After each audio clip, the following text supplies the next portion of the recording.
డబ్బులు ఎక్కువైతే ఇన్వెస్ట్ చేస్తారు, మళ్ళీ ఇక్కడ బెనిఫిట్ వస్తుందండి, అంతే తప్పించి మామూలు వాళ్ళు చెయ్యరు రాజకీయ నాయకుడు. నెంబర్ 2 వచ్చేటప్పటికి ప్రభుత్వ ఉద్యోగి, వీళ్ళు ఏడబడితే ఆడ స్థలాలు కొనరు, ఒక ఇల్లు కొనుక్కోవడానికి అవసరమైతే ఇంకొకటి మన పిల్లలకి అనేది. అంతకుమించి ఒకటి దగ్గరే ప్రయారిటీ ఉద్యోగులు ఎవరైనా సరే. రెండోది అయితే గీత స్థలం కొనుక్కోవడం ఇట్లాంటిది ఉంటుంది. ఎక్కువగా కొనేది ఎవరయ్యా అంటే వ్యాపారస్తుడు. వ్యాపారస్తుడు ఎందుకు కొంటాడు?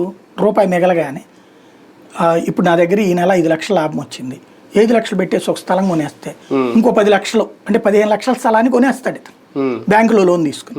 ఒక 5 లక్షలు ఇప్పుడు ఇచ్చాను కదా, నెక్స్ట్ ఇయర్ లోపు లాభం వస్తుంది, మిగతా 5 ఇంకొక 5 అట్లా 15 2 ఏళ్లలో 3 ఏళ్లలో అది కట్టేయగలను.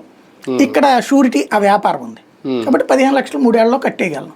ఓ స్థలం ఇది రేపు పొద్దునే వాళ్ళు నేను 15 లక్షలు కొంటే ఈ 3 ఏళ్ళు నేను ఈ అప్పు తీర్చేటప్పటికి అది 35 లక్షలు అవుతుంది అనే ధైర్యంతో కొంటాడు, ఇల్లు అయినా ఫ్లాట్ అయినా. ఆ వ్యాపారస్తుడి దగ్గర వాళ్ళ డబ్బులే. ఎందుకని? వ్యాపారస్తుడి దగ్గర సరుకులు కొనాలేదు ఎవరు? పేదవాడు కొనాలి, మధ్యతరగతి కొనాలి. వాడి చేతిలో డబ్బులు రొటేషన్ అవ్వట్లేదు బికాజ్ గవర్నమెంట్ స్కీమ్స్ లేకపోవడం. దానివల్ల రియల్ ఎస్టేట్ స్తంభించింది మన దగ్గర.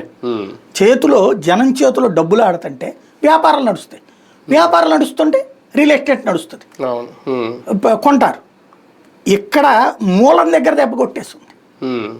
మేబీ ఇప్పుడు మొన్న చూడండి అదేది విద్యాదేవిని డబ్బులు రిలీజ్